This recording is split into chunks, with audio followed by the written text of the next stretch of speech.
할렐루야. 우리 하나님을 찬송하고 우리 하나님을 기뻐합니다.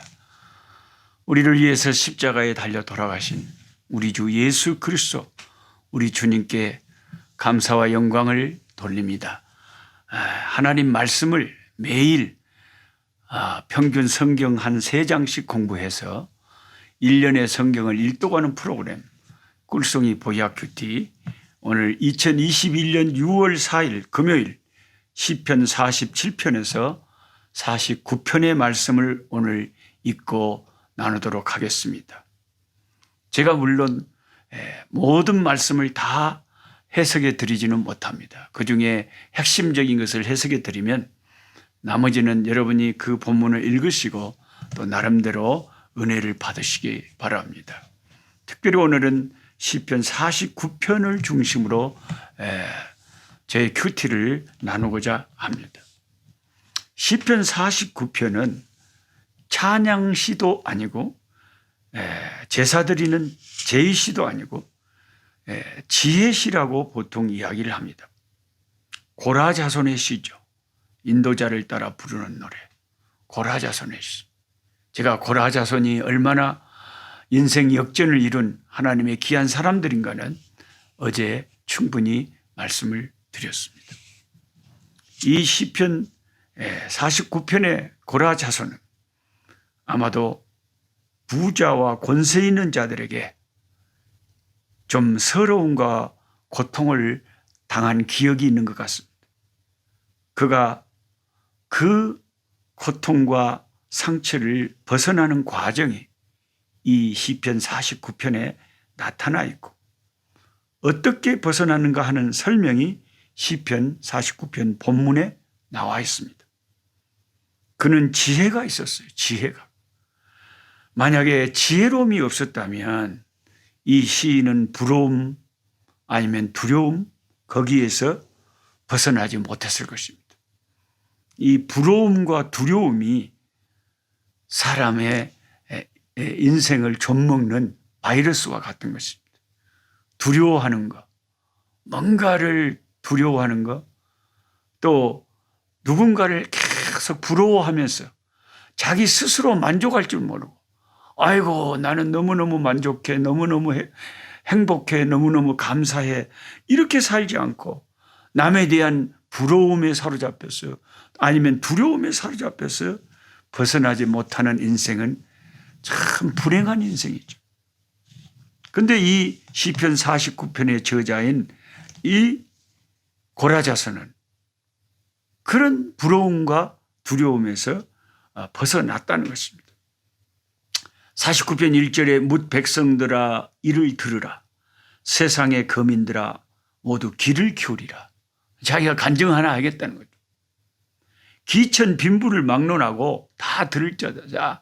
돈 많은 사람이든 가난한 사람들은 자, 내 말 좀 들어봐라.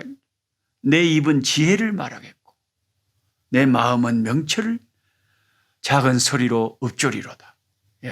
여기 지혜가 나오잖아요. 이 고라 자손은 은혜 생활을 하니까 하나님이 지혜를 주신 거예요. 내가 비유에 내 귀를 기울이고 수금으로 나의 오묘한 말을 풀리로다.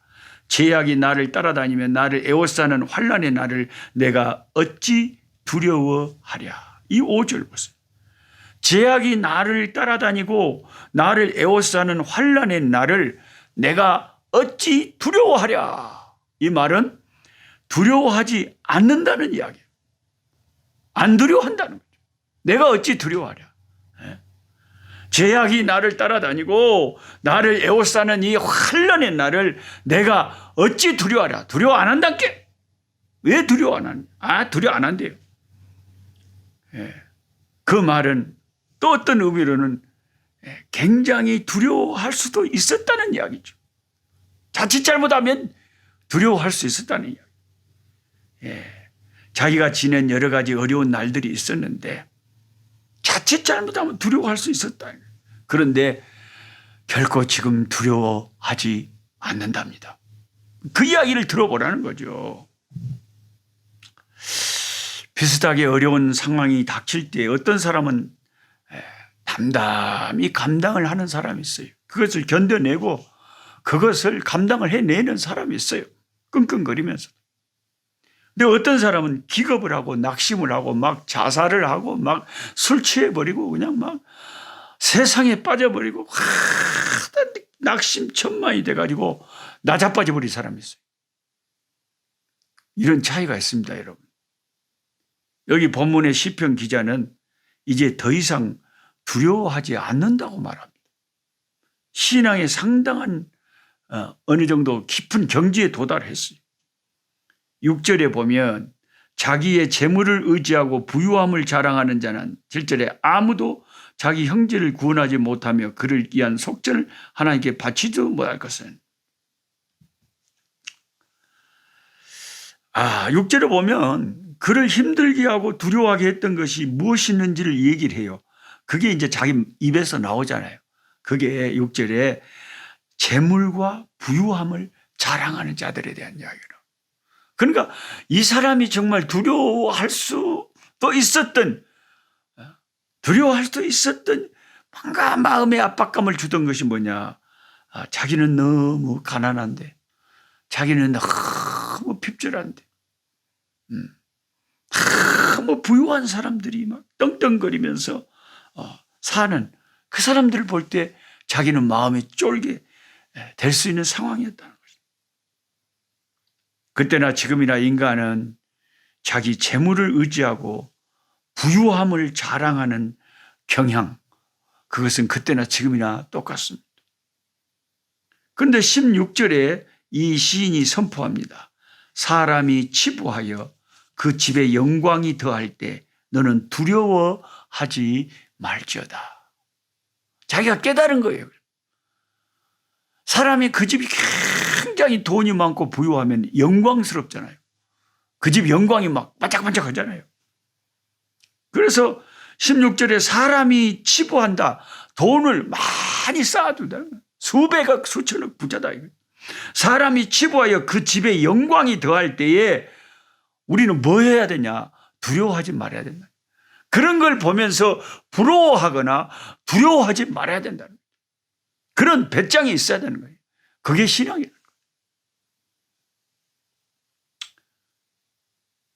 사람이 치부할 때, 그 집 영광이 더할 때 두려워하지 말라.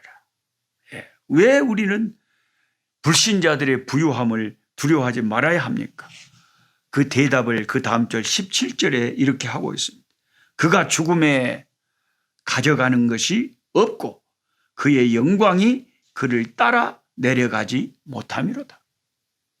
세상에서 그가 부유하고 영광스럽다고 해서 세상에서 수많은 그냥 직원들을 쓰고 그냥 회장님 그렇게 받들고 그 영광을 누리고 살았다고 해서 그 세상 영광이 죽으면 같이 지옥까지 따라가지 않는다는 것이죠. 지옥까지 같이 그 영광이 따라가지 않고 그 부유함도 따라가지 않는다. 오늘 제가 블룸본튼 500여에 가서 교회 가서 설교한 내용이 천국과 지옥이었는데 여러분 그 다 성도들이 아는 것 같아도요. 그러면 뭐 목사님들이 설교를 할 때 모르는 설교만 합니까? 아는 설교라도 계속 반복해서 해야지. 주님 만나고 우리가 천국 갈 때까지 계속 천국과 지옥은 선포해야지. 지옥에 떨어진 부자는요. 세상에서는 엄청난 부자였고 날마다 호화롭게 잔치를 할 정도로 부자였어요. 저도 지금 잔치 한번 하려고 합니다. 제가 70세가 되면 70세 감사 하나님 앞에 잔치 예배도 드리고 사랑하는 사람들 좀 불러서 우리 가난한 흑인 목사님들도 좀 불러서 함께 음식도 나누면서 하나님께 영광 돌리고 잔치를 하려고 70세 기념 잔치는 하려고 합니다. 근데 환갑은 지났지만 환갑은 옛날에 환갑이 요즘은 시대가 너무 환갑 옛날에는 할아버지인데 요새는 할아버지 같지도 않잖아요. 그래서 요즘은 환갑 60세 그거 잘 안 지내요. 그건 그냥 패스 지나가고 통과하고 저는 70살 때는 한번 하나님께 또 이제 공식적으로 선교부에서도 또 은퇴하면서 내가 개인적으로 아프리카 선교를 죽을 때까지 섬기면서 하나님께 한 번은 기념하여 감사의 예배를 드리고 사랑하는 사람들과 함께 모여서 잔치를 한번 해야 되지 않을까 그런 생각은 합니다만 그게 70세 한 번, 평생에 한 번 제대로 크게 한번 잔치 한번 하는 거지. 어지간한 우리 가난한 사람들은 뭐 잔치를 잘 못하잖아요. 그냥 지나가잖아요. 예. 생일 잔치도 저는 생일밥도 잘 못 얻어 먹어요. 왜냐하면 6월 23날이 생일인데 그게 음력이라서 그냥 6월 23날 음력이면요 7월 8월에 걸려가지고 맨날 젊었을 때는 청소년들 여름 수련회 한다고 와서 설교하고 있으니까 뭐 생일이 지나가는지 안 지나가는지 뭐 식구들도 나도 정신없이 그냥 가버려요. 그러니까 음력으로 이게 생년월일이 돼 있는 사람들은 좀 불리해요. 근데 뭐 생일이 중요합니까? 그냥 지나가는 거죠. 근데 그 부자는 날마다 호화롭게 잔치를 했어요. 왜? 돈이 많은 게. 근데 그 부자가 지옥에 가니까 얼마나 가난하게 되느냐면 얼마나 핍절하게 되느냐면 세상의 영광이 따라 내려가지 못한다는 말이 이 시편 49편의 17절의 말씀이 딱 맞는 거예요. 죽으면 가져가는 게 없고 그 영광이 그를 따라가지 못한다. 이 말씀이 신약에 예수님이 누가복음 16장에 부자와 나사로 말씀하실 때 딱 맞는 거예요. 그 부자가 세상에 너무 목이 말랐어. 불 가운데 괴로우니까. 지옥은요 불로서도 괴롭고요. 또 마가복음에 보면은 거기에는 그들을 갉아먹는 그 구덩이도 죽지 않는다 그랬어요. 네. 한국 성경에는 구덩이도 죽지 않으니라 이렇게 써져 있지만 제가 가지고 있는 영어 성경에는 좀 자세하게 설명을 할 때 그들을 갚아먹는 그들을 그들을 잡아먹는 그 구덩이라 그랬어요. 그 구덩이가 뭐더러 거기 있겠습니까? 사람들 몸에 달라붙어서 그 시골에서 우리가 벼농사 같은 거 못 심을 때 보면은 뭡니까? 그 그냥 종아리 같은데 달라붙어갖고 피를 그냥 쪽쪽쪽 빨아먹어갖고 그냥 저희들 배가 이따마나 부르는 그런 피 빨아먹는 그런 벌레 있잖아요. 똑같은 그런 벌레들이 지옥에 있는 사람들에게 달라붙어서 그들을 먹는다 그랬어요. The worms that eat them. 그들을 먹는 worms, 벌레들이라고 했어요. 그러니까 지옥에 대해서 예수님이 없는 말씀을 하시겠습니까? 그게 불 가운데서도 괴롭지만 그들을 막 잡아먹는 달라붙어 있는 더러운 그런 그 벌레들이 죽지를 않나요? 이것을 그냥 잡아 뛰갖고 그냥 죽어라 하고 발로 밟아도 안 죽는다 이거예요. 그 얼마나 괴롭겠냐. 근데 그 괴로운 가운데서 이 부자가 저 멀리 하늘나라를 보니까 나사로 자기 집에 세상에 살 때 자기 대문에서 자기 대문에서 얻어먹고 살던 거지 같은 그 나사로가 아브라함의 품에 안겨서 영광 중에 있는데 너무너무 부러운 거예요. 그래서 아브라함에게 부탁합니다. 아버지 아브라함이요. 그 나사로를 좀 저한테 보냈어. 손가락을 물에 딱 찍어갖고 그 물에 찍은 손가락을 나 쌔바닥에 좀 대주시면 날 좀 내 혀를 좀 시원하게 좀 너무 불 가운데 괴롭고 목마르고 힘들다는 거예요. 근데 그것도 허락이 아니었어요. 그러니까 지옥은 단 물 한 컵의 그런 여유도 없는 그렇게 처절하게 심판받는 것이 지옥이다 하는 것입니다. 그래서 마태복음 25장에는 지옥에 대해서 예수님이 표현할 때 뭐라고 했냐면은 마귀와 그 사자들을 위해서 예비한 곳으로 떨어지라고 그랬죠. 왼편에 있는 자들. 그러니까 지옥은 원래 하나님이 사람들을 위해서 만들어 놓은 것이 아니고 마귀와 그 종자들, 마귀와 그 사자들, 마귀와 그 천사들이 있어요. 마귀를 따르는 천사들이 있다니까요. 하나님께 수령두는 천사들도 있지만 마귀를 따르는 이 어리석은 천사들이 있다니까요. 오늘날도 이단에 빠진 사람들 보면요, 완전히 그 이단의 개수들을 뭐 이만희가 뭐 보혜산이 어쩌냐 뭐 따라다니잖아요. 똑같은 거예요. 예. 마귀를 따라다니는 그 천사들과 마귀를 위해서 예비된 지옥에 너희들도 떨어져라 그랬어요. 왜 사람들이 지옥에 갑니까? 하나님이 그 지옥을 사람들을 위해서 만들어 놓은 것이 아니고 마귀와 그 천사들을 위해서 만드는 심판의 장소가 지옥이 있는데 왜 인간들이 거기를 가냐 이 말이에요. 그 이유는 이 세상에서 마귀를 따라 사니까 그래요. 이 세상에서 주인이 영원한 주인이 되는 거예요. 저와 여러분의 주인은 예수 그리스도가 우리의 주인이지만 불신자들은 귀신들, 그 귀신들이 바로 마귀를 따르는 천사들이에요. 그냥 뭔가 맞췄다. 저 무당한테 가니까 뭘 맞히더라. 딱딱 알아맞히더라. 뭐? 귀신이 기적을 보여주고 귀신이 능력을 보여주고 귀신이 뭔가를 보여주면서 사람들을 미혹하지 그냥 미혹하겠어요? 마귀와 그 천사들도 다 능력이 있는데, 그러니까 능력이 중요한 것이 아니고 예수 이름이 중요한 거죠. 우리한테는 우리를 구원하실 구세주의 이름이 중요한 거죠. 죽음의 그 영광이, 그 부가 그를 따라가지 못한다 하는 말씀이 맞다는 것입니다.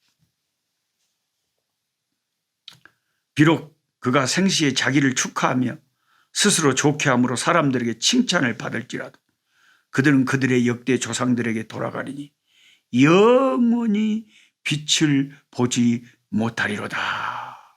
시편 49편 19절. 영원히 빛을 보지 못하리로다.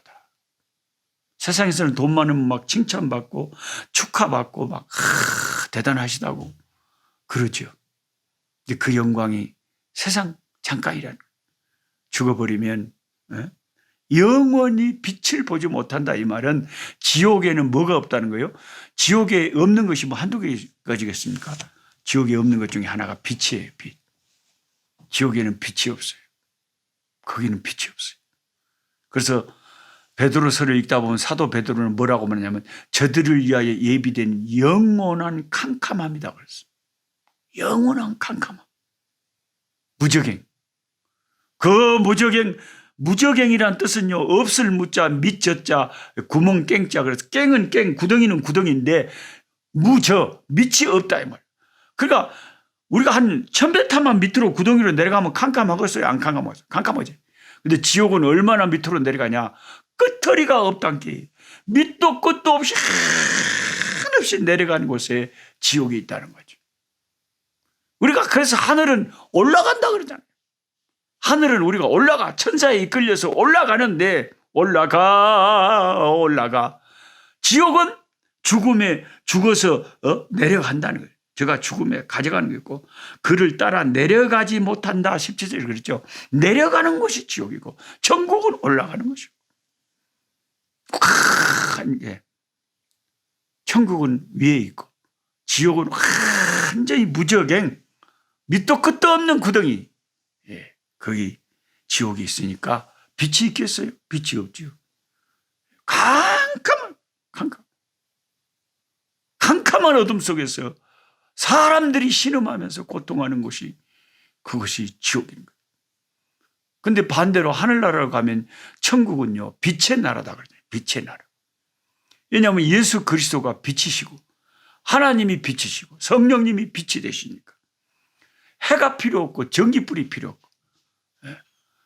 삼위일체 하나님이 빛으로 빛을 주시니까 이 세상의 빛은요, 반대편은 그림자가 생기는데 하늘나라에는 그림자도 없다 그랬어요. 360도 어느 각도에서도 다 어두운 것이 없는 완전한 빛의 나라가 하나님의 나라입니다. 여러분, 이 선교지 남아공에서 가끔 석양의 하늘을 쳐다보면요, 하늘이 벌겋게 물들었어요. 석양에. 그 석양에 물들은 그 은은한 빛을 보면요, 얼마나 기분이 황홀한지 몰라요. 사람은 조명에 따라서 분위기가 확 달라집니다. 하늘나라의 그 빛은요, 싸나운 빛이 아니에요. 막 우리의 피부를 막 그냥 상하게 하는 그런 자외선, 그런 것이 나오는 빛이 아니에요. 생명을 영원히 살리고 우리를 윤택하게 하고 우리를 빛나게 하는, 여러분 조명을 잘 받으면요 아주 사람이 멋지게 보여요. 하나님이 주 예수 그리스도의 빛이 우리 가운데 탁 비춰질 때 그 빛 가운데 우리가 다니면은요 천사보다 더 아름다운 거예요. 그 빛이 그렇게 우리를 아름답게. 천국은 빛의 나라고 지옥은 어둠의 세계라는 거예요. 마귀는 어둠의 세력의 두목이고 예수 그리스도는 빛 대신 주님. 그래서 예수 이름을 부르는 자는 빛 가운데 거하고 낮에 속한 자들이고, 예수가 없으면 어둠에 속한 자, 밤에 속한 자가 되는 것이죠. 어둠의 자식들이 되는 거죠. 이 시편 49편 19절 영원히 빛을 보지 못한다는 말씀을 명심하셔야 됩니다. 여러분 예수 안 믿으면요, 예수가 이런 마음이 없으면 영원히 빛을 못 봐요. 캄캄하고 캄캄한데 지하 깊은 어두운 감옥에 갇히게 됩니다. 그게 얼마나 무섭겠어요, 여러분. 그게 얼마나 무섭겠어요. 저와 여러분 시편 49편의 저자처럼 안 믿는 사람들이 부유하고 안 믿는 사람들이 큰 빌딩 가지고 떵떵거리고 벤츠차를 몰면서 그냥 주차를 함부로 해놓고 니는 뭔 차 타냐고 막 물어봤었고 갑질을 해대고 부를 가지고 축하받고 영광스럽고 막 하게 그렇게 살고, 나는 정말 가난하고 힘들지라. 이 세상의 삶은 잠깐이면 지나가는 삶. 그래서 여러분 우리는 부러워하지도 말고 두려워하지도 말고 예수 안에서 나는 예수님 때문에 세상 부귀 부러워하지 않고 주님 때문에 만족하며 살아야 될 것입니다. 세상 영광 다 준대도 주님과는 못 바꾸리. 속지 마라 세상 허영에 마음 뺏기지 마라. 세상 것은 일장의 춘몽 물거품과 같도다. 나는 예수님으로서 참 만족을 누리며 천하 영광 다 준대도 주님과는 못 바꾸리. 아멘 아멘. 할렐루야. 하나님 감사합니다. 세상 영광 다 준대도 어떻게 예수님과 바꿀 수 있겠습니까? 예수님 한 분으로 만족합니다. 예수님 한 분으로 충분합니다. 오 성령님, 우리에게 만족함을 주시고 예수 안에서 충분하다고 고백할 수 있는 믿음을 주시고, 불신자들의 잘 되는 것 부러워하거나 그것 때문에 주눅이 들거나 두려워하지 않게 시편 49편의 저자처럼 우리에게 은혜를 베풀어 주시옵소서. 용기를 주시옵소서. 쫄지 말게 하시고 담대하게 하시고 강하게 하여 주시옵소서. 예수님의 이름으로 기도하옵나이다. 아멘. 약한 자 힘주시고 강한 자 바르게 주 혼자 정케함이 주님의 뜻이라. 해 아래 압박 있는 곳 주 거기 계셔서 그 팔로 막아 주시어 정의가 선하니